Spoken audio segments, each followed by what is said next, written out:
Hi, and welcome to the Non-Boss Audits and Investigations. And thank you for joining me for another episode of the Scientology Chronicles.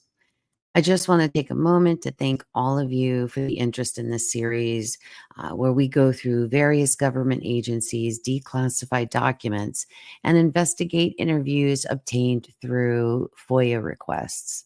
For those that may be interested, season 1 and 2 of the Scientology Chronicles is now available as an audio podcast on several podcast platforms such as Apple, Spotify, Amazon Music, iHeartRadio, and many, many others. I just want to thank all of the new listeners that have found this content through whatever audio podcast platform that you guys are using. And if you're interested in seeing the actual documents that are discussed in these audio version, all the episodes can be found on my YouTube channel at the Boss Audits and Investigations. So no matter what platform you listen to my content on, please take a moment and give it a like, a subscribe, share, follow, or even leave a review. And as always, please leave me a comment with your feedback about the episode. Thank you all so very much. So let's jump right in. So we are going to be talking about sensitive information and topics in these episodes. And as always, please remember there's a trigger warning that goes along with listening to these episodes. Some of the things we discuss can be detrimental to your mental health. So if you need to step away, please do so. Okay, let's jump right into it today. Today, we're going to talk about the story of, her name was Joan Gegna. And this is a document from April 24th, 1963. And it was an interview with Joan Gegna. A Joan Gegna of Los Angeles phoned this office on April 18th, 1963, to report that she had some information of value to us concerning the Church of Scientology. I contacted Miss Gegna via telephone on April 19th, 1963, and arranged to visit with her at her place of employment, the Educational Guidance Association and Research Office in Los Angeles. On April 19th, 1963, Inspector Clyde Beatty and I interviewed Miss Gegna at her place of employment. Miss Gegna is employed as a psychologist with the above organization. Miss Gegna explained that she was recently released from the Oregon Mental Institution. On January 14th of this year, she moved in with a family in Portland, Oregon.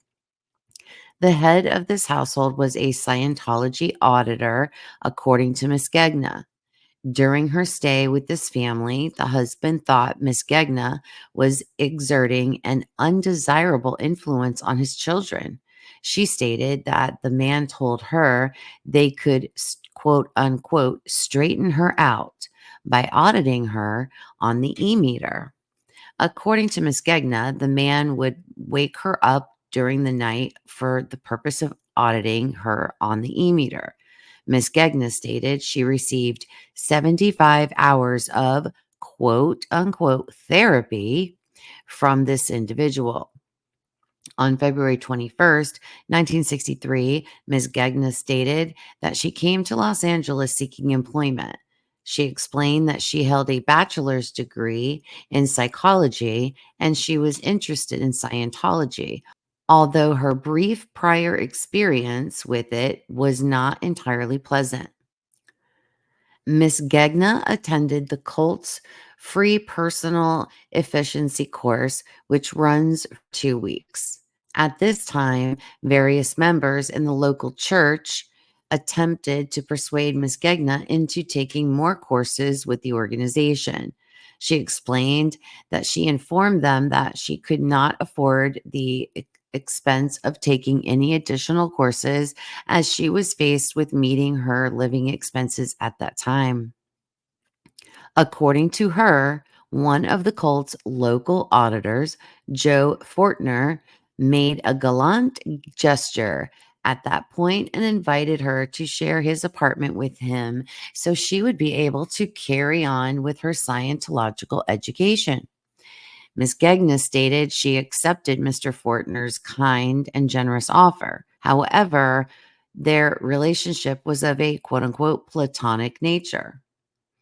Miss Gegna stated that she did not understand how she was ever taken in by these Scientologists, as she is a very intelligent person.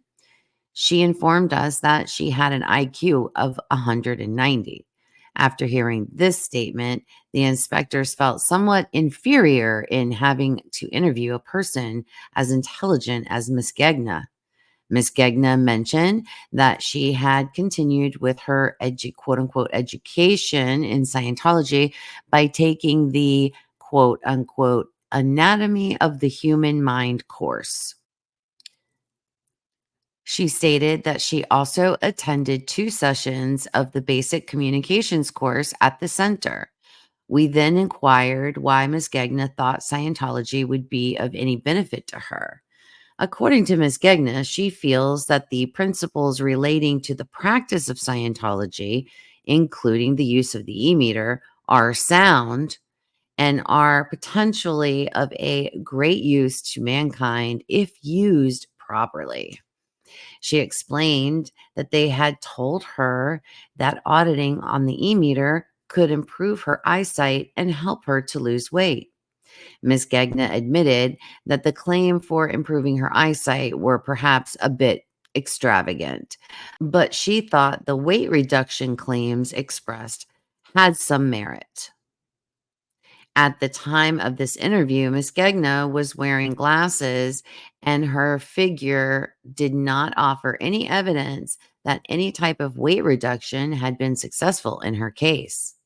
Miss Gegna went on to explain that she then enrolled in the cult's Hubbard Certified Auditor course. This course, quote unquote, qualifies the individual to use the e-meter. Before the course could be taken, however, it was necessary that Miss Gegna take and pass the organization's student security check. She explained that this consisted of placing the subject on the quote unquote cans of the e-meter and asking the student several questions.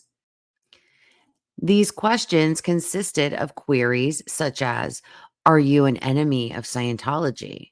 And do you plan to use the information gained to destroy Scientology? Are you a member of any subversive organization? Are you an enemy of L. Ron Hubbard, etc.? Miss Gegna explained that she had, quote unquote, failed the student security check.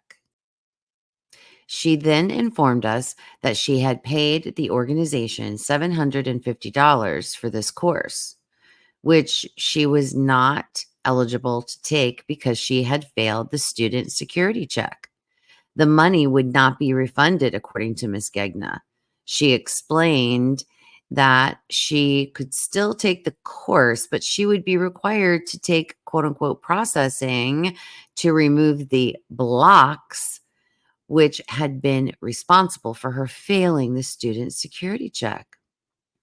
Ms. Gegna did not appear very concerned that she was at least temporarily minus $750 with no chance of getting it back. Ms. Gegna stated that she also had purchased an e-meter recently to use while she was a student in the HCA course mentioned above. The meter was sent to her by the organization from Silver Springs, Maryland.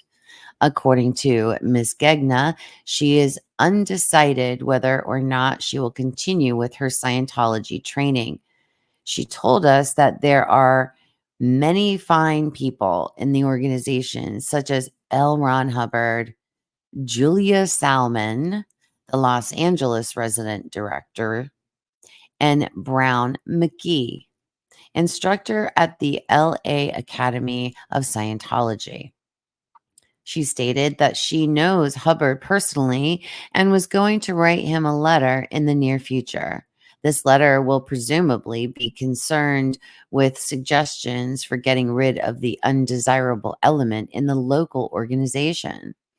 As mentioned earlier, Ms. Gegna has the opinion Scientology and the e-meter are useful to humanity. She does feel, however, that certain local individuals are abusing their rights as Scientology auditors. The only specific name she would provide us with was Joe Fortner. She claimed that he was a dope addict and a sexual pervert, stating that the church was going to, quote unquote, prosecute him. When we inquired what she meant by prosecute, she informed us that the organization was going to revoke his certificates and require that he be, quote unquote, retreaded by processing if he was to remain in good standing with the organization. Let's just stop right there, ladies and gentlemen. Interesting how she only mentions the specific name of Joe Fortner, who is the quote unquote guy who gave her this gallant gesture of allowing her to stay with him. And she even went so far as to say that they had a platonic relationship. But it kind of sounds to me, maybe she found out that by living with him, that he is a dope addict, and he has her words, not my words. She claims he's a dope addict and a sexual pervert, and that the church is going to prosecute him. And her definition of prosecuting him is basically they're going to revoke his certificates, and they're going to require that he be, in her words, quote unquote, retreaded by processing if he was to remain in good standing with the organization. So sounds to me like a lot of the reports that we hear in present day here in 2024, that you mess up, they're going to process you, they're going to audit you, they're going to sec check you, they're going to do all that stuff because what do they do? Because what is it they want to know? They want to know the dirt on you, and then they're just going to repurpose you and put you someplace else after they think you've got it all out through auditing. So I do find it a little interesting here how she describes him in this part of the interview, as opposed to the very beginning of the interview where he's this gallant guy and he's helping her out, and she was just he was awesome. So let's continue on and let's see what else she has to say. According to Ms. Gegna, she was able to purchase the e-meter by enrolling in the HCA course. She is not a member of the local organization. It was not necessary that a person be a member of the organization or possess any specific belief to be successfully audited, according to Ms. Gegna. Better the individual by auditing. Ms. Gegna explained this by stating that if the auditor and meter did not provide the so-called beneficial results, they were produced by the individual himself. Therefore, if no success was gained from auditing, it could be excused by the auditor that the individual had failed by wanting to help himself. I'm just going to stop again there, ladies and gentlemen. Is that a word salad or is that a word salad? I mean, coming from someone who, and in her words, with this IQ of 190, um, Wow, that's a little I don't know. I'm just finding that entire statement by her to just be um word salad. It means nothing. It's so strange. All right, let's continue. We also asked Miss Gegna if she thought there was such a thing as a quote unquote clear. She replied that she has herself seen them. According to her, this is an undesirable trait from her point of view, as they are devoid of all emotion. Let's stop there, ladies and gentlemen. Interesting choice of words from her. According to her, and I'm gonna read the entire paragraph again. It's a short one, but let's review it one more time. So, okay. We also asked Miss Gegna if she thought there was such a thing as a quote unquote clear. She replied that she has herself seen them. According to her, this is an undesirable trait from her point of view, as they are devoid of all emotion. So, this statement by her is very, very, very interesting. I mean, we hear a lot of people characterize people that get to certain stages in Scientology where they're just robotic. They're literally just robots, almost as if there's nothing behind their eyes and they're hypnotized or, you know, again, just as she says, devoid of all emotion. So it's interesting that she does point that out here in this interview. All right, let's keep going. Miss Gegna informed us that a friend of hers, a Constance Dell, has been audited on the e-meter in an effort to produce an abortion. She explained that Miss Dell was periodically living with another local Scientology auditor. According to Miss Gegna, the Dell woman is currently carrying this man's child. She stated that Miss Dell has journeyed to Mexico to have abortions performed on her, stating that this has occurred on 5 different occasions. Miss Dell is presently living with a family named Spickler in Los Angeles.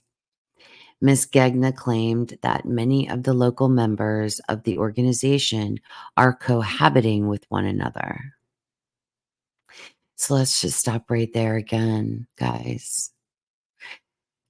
So this woman has already, she's telling us about a friend of hers who currently is pregnant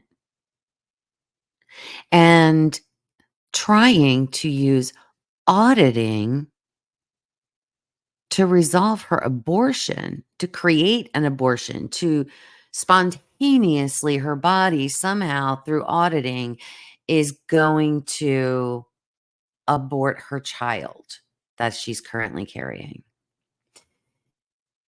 And then she goes on to say that her friend has already been to Mexico and had abortions 5 previous times. I find it very disturbing that they would think, or anyone would think or believe, that auditing is going to help her in this situation. If it was going to help her in this particular situation,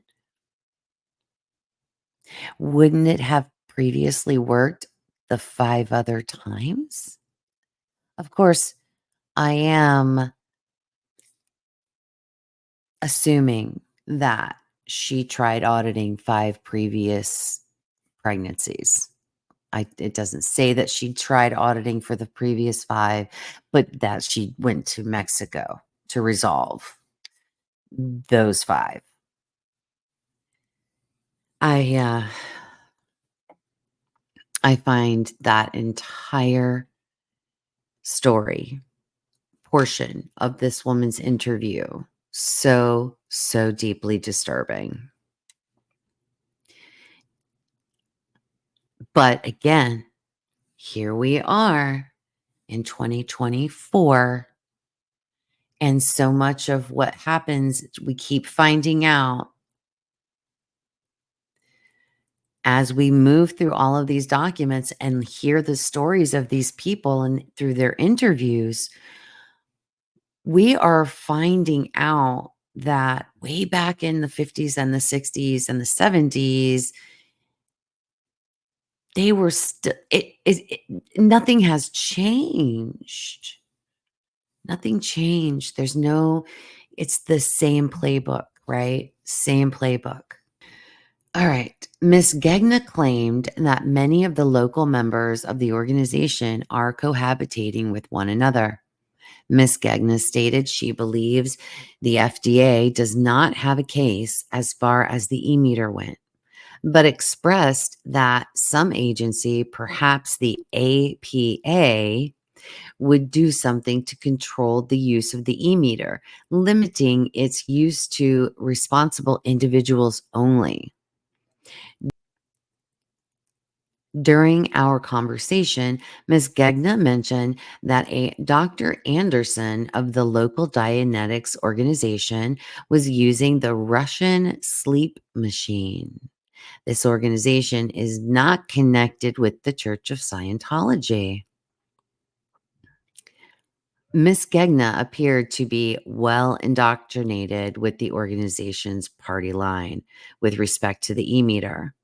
Because of her limited experience with the organization, along with her attitude towards it and the e-meter, it appears that Miss Gegna would be of very little value as a witness for the government, in spite of her high IQ.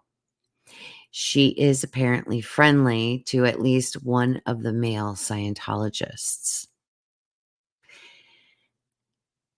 Director L. Devil Inspector, Los Angeles District. It's very interesting that she even called them in the first place to offer assistance with this whole Scientology e-meter issue in the first place. So, even though she does, through her interview, describe a lot of very strange behavior, a lot of the things we currently hear in today's world and today's descriptions of Scientology. But I don't think that she would have been a great witness. I agree with this inspector. What do you guys think? What do you guys think about this particular article? Um, Let me know what you think in the comments. And thank you for being here. Thank you for listening. And no more kids in Scientology. Kids can't consent. And please remember to spread love and kindness wherever you go.